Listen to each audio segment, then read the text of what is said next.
Hello students, स्वागत है आप सभी का जेई क्लासेस मेरठ परिवार में। मैं हूं प्रियंका शर्मा और आज मैं एक स्पेशल क्लास आप लोगों के लिए लेकर आई हूं। देखिए, आप जितने भी फर्स्ट सेमेस्टर के स्टूडेंट हैं, आप लोग फर्स्ट सेमेस्टर के एग्जाम्स दे चुके होंगे। अब आप नेक्स्ट सेमेस्टर मतलब सेकंड सेमेस्टर में आ चुके हैं।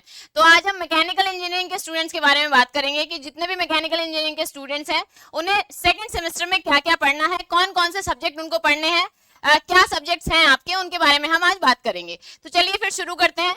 देखिए, सेकेंड सेमेस्टर में आपको क्या क्या पढ़ना है। सबसे पहला सब्जेक्ट है, टोटल सब्जेक्ट हैं आपके 5। ठीक है, फर्स्ट सेमेस्टर में भी लगभग आपने इतने ही सब्जेक्ट्स पढ़े हैं। कुछ सब्जेक्ट कॉमन थे जो सभी ब्रांचेस में एक ही जैसे थे। अब क्या है, अलग अलग ब्रांचेस में आपको कुछ सब्जेक्ट अलग अलग पढ़ लेने हैं। जैसे इलेक्ट्रिकल के स्टूडेंट्स हैं, इलेक्ट्रिकल इंजीनियरिंग के वो अलग सब्जेक्ट पढ़ेंगे, कुछ मैकेनिकल वाले स्टूडेंट्स अलग पढ़ेंगे, सिविल वाले अलग पढ़ेंगे। वैसे ही सभी ब्रांचेस के जो स्टूडेंट्स हैं अपने कोर सब्जेक्ट्स अब इस सेमेस्टर में पढ़ेंगे, इवन सेमेस्टर में। तो देखिएगा, सबसे पहला सब्जेक्ट आप देख पा रहे हैं, अप्लाइड मैथमेटिक्स सेकेंड। आप सभी ने अप्लाइड मैथमेटिक्स फर्स्ट पढ़ा है फर्स्ट सेमेस्टर में, तो ये अप्लाइड मैथमेटिक्स सेकंड है। जितना पोर्शन आप फर्स्ट में पढ़ चुके हैं, उसके आगे का पोर्शन हम सेकंड में पढ़ेंगे। देखिए, आप डिफरेंशिएशन तक पढ़ चुके हैं, डिफरेंशिएशन आपने अच्छे से पढ़ा है। इस सेमेस्टर में हमें इंटीग्रेशन वाला पोर्शन पढ़ना है। इंटीग्रेशन वाला पोर्शन पढ़ने के लिए आपको जो आपने पहले पढ़ा है फर्स्ट सेमेस्टर में, वो आपको अच्छे से आना चाहिए। साथ ही हम यहाँ पर पढ़ेंगे कोऑर्डिनेट ज्योमेट्री, 2 डायमेंशनल भी पढ़ेंगे, 3 डायमेंशन भी पढ़ेंगे। इसमें हमारी जो इंटीग्रेशन की 2 यूनिट है, तो चैप्टर्स कम है बट थोड़ा सा जो आपका सिलेबस है वो लेंदी है। ठीक है, तो ये सारी चीजें हम अप्लाइड मैथमेटिक्स सेकंड में पढ़ेंगे। बहुत ही अच्छा सिलेबस है अप्लाइड मैथमेटिक्स सेकंड का। सेकंड जो सब्जेक्ट है हमारा, सेकंड सब्जेक्ट आता है अप्लाइड फिजिक्स सेकंड। देखिए, अप्लाइड फिजिक्स फर्स्ट आप पढ़ चुके हैं फर्स्ट सेमेस्टर में, बहुत अच्छे से आप लोगों ने पढ़ा होगा। हमारी पूरी टीम के साथ अपने फर्स्ट सेमेस्टर में पढ़ाई की है। सारे सब्जेक्ट बहुत अच्छे से पढ़ेंगे डिटेल डिस्कशन के साथ। ठीक है, तो ऐसे ही आप सेकंड सेमेस्टर में भी पढ़ेंगे। अप्लाइड फिजिक्स सेकंड है, फिजिक्स फर्स्ट आपने फर्स्ट सेमेस्टर में पढ़ी है, तो उसके आगे का जो पोर्शन है वो आपको सेकंड सेमेस्टर में पढ़ लेना है। ठीक है, जो कि अप्लाइड फिजिक्स सेकंड में आता है। अब आ जाते हैं हम नेक्स्ट पर। नेक्स्ट में क्या है, नेक्स्ट सब्जेक्ट आता है अप्लाइड मैकेनिक्स। देखिए, फिजिक्स आपने पढ़ी है, मैकेनिक्स मैकेनिकल का सब्जेक्ट है, आप मैकेनिकल इंजीनियरिंग के स्टूडेंट हैं, तो मैकेनिकल का ही सब्जेक्ट है ये मैकेनिक्स। थोड़ी बहुत फिजिक्स से मिलती जुलती आप कह सकते हैं। फिजिक्स आपने पढ़ी है, तो मैकेनिक्स में भी कुछ चीजें ऐसी होती हैं जो फिजिक्स से मिली जुली हैं। आपने फिजिक्स पढ़ी है तो आपको इजिली ये समझ में आ जाएगी मैकेनिक्स भी। ठीक है ना, फोर्थ सब्जेक्ट पर चलते हैं हम। ये आप नया नाम सुन रहे होंगे, जनरल इंजीनियरिंग। ठीक है, एक नया सब्जेक्ट है ये आपके लिए। देखिए, आप वैसे तो मैकेनिकल इंजीनियरिंग के स्टूडेंट हैं, लेकिन इस सब्जेक्ट में आपको सिविल इंजीनियरिंग का कुछ पोर्शन पढ़ना है, साथ ही इलेक्ट्रिकल का कुछ पोर्शन पढ़ना है। ठीक है, तो ये जो सब्जेक्ट है ये आपका 2 पोर्शन में डिवाइडेड है। कुछ पोर्शन आपका सिविल का हो जाएगा, कुछ पोर्शन आपका इलेक्ट्रिकल का हो जाएगा। तो टोटल ये सब्जेक्ट आपका जनरल इंजीनियरिंग हो जाता है। ठीक है, हर एक सेमेस्टर में हर एक ब्रांच में एक ऐसा सब्जेक्ट है जिसमें उसको उसके अलावा जो ब्रांचेज हैं उनके सब्जेक्ट पढ़ने हैं। जैसे आप मैकेनिकल के हैं, जनरल इंजीनियरिंग पढ़ना है, तो सिविल और इलेक्ट्रिकल वाले का जो पोर्शन है वो आपको पढ़ना है। ऐसे सिविल में भी एक सब्जेक्ट होता है, ऐसे एक सब्जेक्ट इलेक्ट्रिकल में भी होता है, जिसमें उस ब्रांच को छोड़कर बाकी जो ब्रांचेस बचती हैं उनका पोर्शन आपको पढ़ना होता है। ठीक है, तो जनरल इंजीनियरिंग हुआ। लास्ट आता है आपका engineering drawing second. Engineering drawing second में क्या है, इंजीनियरिंग ड्राइंग फर्स्ट आपने अच्छे से पढ़ी है फर्स्ट सेमेस्टर में, तो इंजीनियरिंग ड्राइंग सेकंड उससे आगे है मैकेनिकल इंजीनियरिंग। वैसे तो ईडी फर्स्ट सभी में था, शॉर्ट में इसको ईडी कह देते हैं, इसको शॉर्ट में आप जीई कह सकते हैं। ठीक है, जीई के नाम से हम इसको पढ़ते हैं जनरल इंजीनियरिंग। इसमें सिविल और इलेक्ट्रिकल का पोर्शन होगा। अप्लाइड मैकेनिक्स है, एएम इसको कह देते हैं आप। अप्लाइड फिजिक्स, अप्लाइड मैथमेटिक्स में तो खैर कोई प्रॉब्लम नहीं होगी आपको, इसकी शॉर्ट फॉर्म लिखने की कोई आवश्यकता नहीं है। ज्यादातर ये जो आपके ब्रांच वाले कोर्स सब्जेक्ट हैं इसको आप शॉर्ट फॉर्म में पढ़ते हैं। ठीक है, फिफ्थ क्या है, engineering drawing second. Engineering drawing first आपने पढ़ा है, फर्स्ट अच्छे से पढ़ा है, तो सेकंड पढ़ने में भी आपको कोई प्रॉब्लम नहीं होगी। ठीक है, तो सेकंड सेमेस्टर के जितने भी सब्जेक्ट हैं, ये पांचों के पांचों सब्जेक्ट आपको क्लियर हो गए। ये पांचों सब्जेक्ट आपको पढ़ने हैं। अब देखिएगा, ये सब्जेक्ट आपको पढ़ने कैसे हैं। ये बहुत अच्छे से आपको पढ़ने हैं, डिटेल में आप सारी चीजें पढ़िएगा।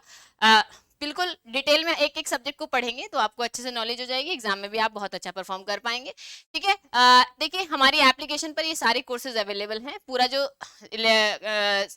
मैकेनिकल इंजीनियरिंग ब्रांच है, इसका कोर्स आपको वहां पर मिल जाएगा। ठीक है, वहां पर कोर्सेज अवेलेबल हैं हमारी एप्लीकेशन जेई क्लासेस मेरिट पर। ठीक है, अभी फिलहाल 399 में कोर्सेज है, 399 रुपीज में कोर्स अवेलेबल है। आज स्पेशल डे है, 21 फरवरी है, तो 21 फरवरी हमारा फाउंडेशन डे है, मतलब आज हमारे जेई क्लासेस मेरिट परिवार को 5 वर्ष पूरे हो गए हैं। तो आज आप इसके इन सभी हमारे जितने भी कोर्सेज हैं, इस उपलक्ष्य में सभी कोर्सेज पर 21% का ऑफ दिया गया है। वैसे तो ऑलरेडी आपको 50% का ऑफ दिया गया था, आपका कोर्स पहले 399 में था, अब आज से आपको 21% का ऑफ और मिल जाएगा, तो टोटल आपके पास 71% का ऑफ हो जाएगा। ये जो ऑफर है, ये ऑफर केवल 28 फरवरी तक अवेलेबल है, तो इस ऑफर का आप लाभ ले लीजिएगा।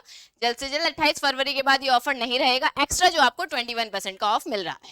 ठीक है, तो आप ये कोर्सेज कैसे परचेज कर सकते हैं, ये कोर्स कैसे परचेज कर सकते हैं। इस कोर्स को परचेज करने के लिए आपको हमारी एप्लीकेशन को डाउनलोड कर लेना है, जेई क्लासेस मेरिट। ठीक है, ये हमारी एप्लीकेशन का नाम है, इस एप्लीकेशन को आप डाउनलोड कर लीजिएगा। यहाँ पर कोर्सेज अवेलेबल है, ठीक है, यहाँ पर ये कोर्स हमारा अवेलेबल है। तो इस एप्लीकेशन पर सारे कोर्स आपको मिल जाएंगे। वैसे तो आप मैकेनिकल के हैं तो मैकेनिकल को कोर्स परचेज कर लीजिएगा। देखिए, जब आप कोर्स परचेज करेंगे तो जो आपको स्पेशल ऑफर दिया गया है 21% का, आपको एक कूपन मिल जाएगा, वहां पर कूपन आप अप्लाई कीजिएगा, आपको एक्स्ट्रा 21% का ऑफ भी मिल जाएगा। ठीक है, इसके अलावा बाकी इंफॉर्मेशन के लिए आपको हमारा जो टेलीग्राम चैनल है ये ज्वाइन कर लेना है। ठीक है, इस Telegram channel JEC polytechnic semester classes, इस टेलीग्राम चैनल पर आपको हर एक टाइप की इन्फॉर्मेशन मिल जाती है जो भी आपके लिए इंपॉर्टेंट होती है। ठीक है, तो इस टेलीग्राम चैनल को आप जरूर ज्वाइन कर लीजिएगा। साथ ही यदि कोई भी प्रॉब्लम आपको आती है तो ये हमारा हेल्पलाइन नंबर है, जो नंबर आप नीचे देख पा रहे हैं, 8650959597। ठीक है, आई रिपीट 8650959597, ये नंबर हमारा हेल्पलाइन नंबर है। और ये नंबर 10 to 5 अवेलेबल है, मतलब सुबह 10 बजे से लेकर शाम के 5 बजे तक। तो आप जो भी आपकी प्रॉब्लम है, मतलब हो सकता है आपको अपना कोर्स परचेस करने में या कोर्स सर्च करने में कोई प्रॉब्लम आ रही हो, आप नहीं सर्च कर पा रहे हो, या फिर कूपन अप्लाई करने में कोई प्रॉब्लम आ रही हो, तो उन सब जो भी प्रॉब्लम है उससे रिलेटेड आप इस नंबर पर कॉल करके अपनी प्रॉब्लम का सॉल्यूशन करा सकते हैं। ठीक है, तो 10 विशेष रूप से आप टाइम का ध्यान रखेंगे, सुबह 10 बजे से लेकर शाम के 5 बजे तक ये नंबर अवेलेबल है। ठीक है, तो सभी स्टूडेंट्स, जितने भी मैकेनिकल इंजीनियरिंग के स्टूडेंट्स हैं, ये इन्फॉर्मेशन अपने बाकी दोस्तों को भी शेयर कर दीजिएगा, ताकि उन्हें भी पता चले कि आपको इस सेमेस्टर में कौन कौन से सब्जेक्ट पढ़ने हैं। और जेईई क्लासेस मेरिट एप्लीकेशन पर आपका कोर्स अवेलेबल है, आप वहां से जाकर परचेज कर सकते हैं और जल्द ही अपनी पढ़ाई को स्टार्ट कर सकते हैं। आप देखिए, टाइम वेस्ट अपना ना करें, एग्जाम फिनिश हो ही चुके हैं आप सभी के, प्रैक्टिकल होते रहेंगे, साथ साथ आप अपनी पढ़ाई भी स्टार्ट कर दीजिए। ठीक है, जेईई क्लासेस मेरिट ने आप लोगों के लिए कोर्स अवेलेबल करा दिया है एप्लीकेशन पर, ताकि आप अपना समय बिल्कुल भी व्यर्थ ना करें। ठीक है, जल्द से जल्द अपनी पढ़ाई स्टार्ट करें, ताकि एग्जाम तक आप अपनी प्रिपरेशन को बहुत ज्यादा स्ट्रॉन्ग कर ले, बहुत अच्छे से आप अपनी प्रिपरेशन कंप्लीट करें, साथ साथ रिविजन भी कर पाए। ठीक है, तो यही इन्फॉर्मेशन आप अपने सभी दोस्तों को भी शेयर कर दीजिएगा। चलिए फिर, धन्यवाद, जय हिंद, जय भारत।